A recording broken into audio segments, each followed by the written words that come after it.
Hey there, friend. If you're a woman working over the age of 40, you might be thinking, yes, hobbies sound nice, but who has the time or the energy?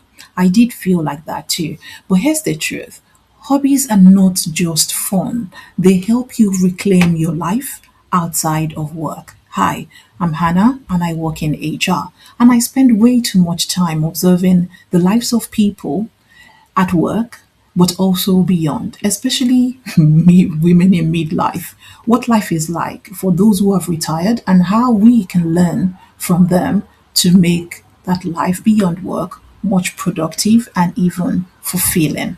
Now, the truth is that hobbies aren't just fun. They help you reclaim your life outside of work. They help to restore your energy, your identity, your confidence, and even that sense of who you are beyond the job title that you're currently holding. So today, I'll walk you through why it matters with evidence and share a real life YouTuber you can take inspiration from and give you a relaxed roadmap on how to start, a hobby that you will love as well. So if it sounds good, let's go.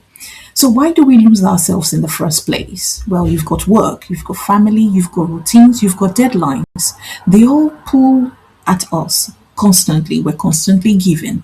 And for many women over 40, that means decades of giving most of your energy to other things, whether they matter or not. It doesn't matter, but it's not to you. So, you wake up, you do the important things, and somehow that hobby that you used to enjoy, the painting, the journaling, the DIY crafts, the flower arrangements, the drawing. I've met a lady whose hobby is just drawing wedding dresses. That's all she draws. I thought, how inspirational. But somehow you wake up, you do the important things, and somehow the hobbies that you used to, enjoy, or even, the pet projects you used to take on, they never quite make it off the list. So instead, your free time now feels like, should I relax? You have guilt. Am I too tired? You have excuses, and then you start later, which is a promise that never really comes true. And even though it's subtle, it's tiny, this slowly disconnects you from who you really are.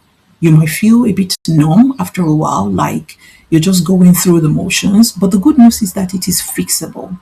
You can return to that, and it is worth fixing. If you really want to have a wholesome life, a well rounded life to take you outside of work and beyond, you need to fix that. Now, let's turn it up a notch. This is not about having something to do. The research shows that people with hobbies, they report higher levels of happiness, of joy. They have better mental health, and they have stronger life satisfaction because they're not looking at other people's life. They feel content than those who don't have hobbies. Now, that holds especially as we get older and our roles begin to shift. By the time you get near your 50s, the work environment is already changing. They're looking for a way out for you. A lot of people experience redundancy at that point in time, and getting a job can be quite difficult. If you haven't been exposed to it, go and search on YouTube for people who are over 50 who lost their jobs and how difficult and challenging they found it to get a job. Beyond 50s, you finally probably try to find your feet. You become a consultant, or you decide you want to start doing your thing. If you're lucky, you get back into the workforce and then you find out that you're tired of it. Getting up in the morning becomes quite a chore and you don't quite know what to do. Now, you will find that the roles have now shifted. You become grandparents, you retire, and then what do you do after that retirement? But also, retirement is changing. Are you well aware? So the trends on YouTube and social platforms reveal that people are craving intentional living, daily routines, meaningful time, purposeful habits, things that add to their life. There's the rise of the homebody living, which never used to be a thing before, and lifestyle content that shows that audiences resonate with authentic, grounded life practices where the pace feels a lot more human again, and we're not doing a lot of cuts in videos and less frantic, so to speak. So it matters because if life becomes just work plus chores, plus sleep, you're missing out on what seems like joyful personal engagement with your environment and with yourself. And that's not, what's the word?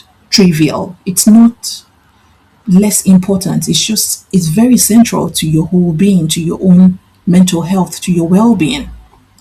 Now, if you've ever felt that pull that there has to be more to life than this, or you've lost track of what you are, like something is missing, let's talk about how intentional hobbies can fill that gap for you. And I want to show you something who models that beautifully online, with the hope that you will be inspired and motivated to start your own. If you've ever watched Diaka Melendez, she has a YouTube channel on this platform, and you'll notice that she's not about flashy virality. She's all about living better, more productive, and more intentional life. Now, her content, from my perspective, is that she focuses on simple self care routines, productive habits, staying focused, making small changes or shifts that will add up over time, they would compound. And what you can take from her approach is that she talks about real everyday life upgrades from the perspective of a woman in her 40s in midlife. They are practical, they are doable shifts like self care rituals or even focus challenges. Her style is warm, she's encouraging. I love the way she speaks, she's personable. She's like a friend that is guiding you, not like a guru that is lecturing you. She shows up how routines, and small habits can improve your life without overwhelming you. Because I believe she's in senior management, like a lot of us are. So the key with Diaka's content is not the niche in itself. It's about the authentic reading that she creates, that you can model, that she creates, that you can relate to. And that's exactly what you want when you pick a hobby or a micro niche for your creative journey. Now, how do you start in a chill and sustainable way? Let's find out.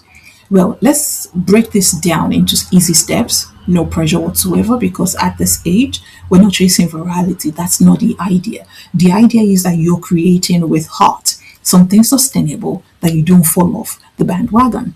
Now, notice what lights you up. You need to spend some time reflecting. And I say that a lot because I'm quite passionate about well being.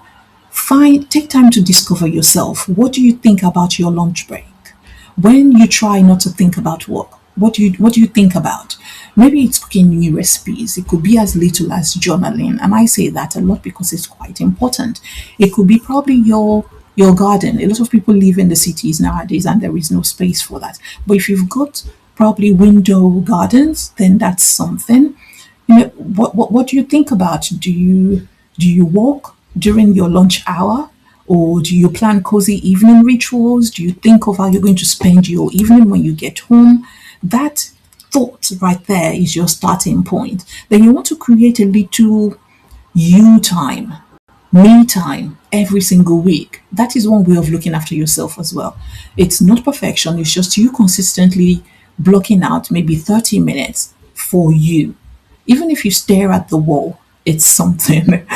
It's enough to let your brain breathe for you to come back into yourself. I do that a lot, and sometimes initially, my hobby used to find it quite strange, but over time, I realized that it's an important part of my day for me to be able to sit and reflect and catch my breath back. Then, three, you want to document it. So, if you want, you can do that for YouTube. And I say again, I am not an ambassador of YouTube, but I understand the benefits of what creating content on this platform can do for you.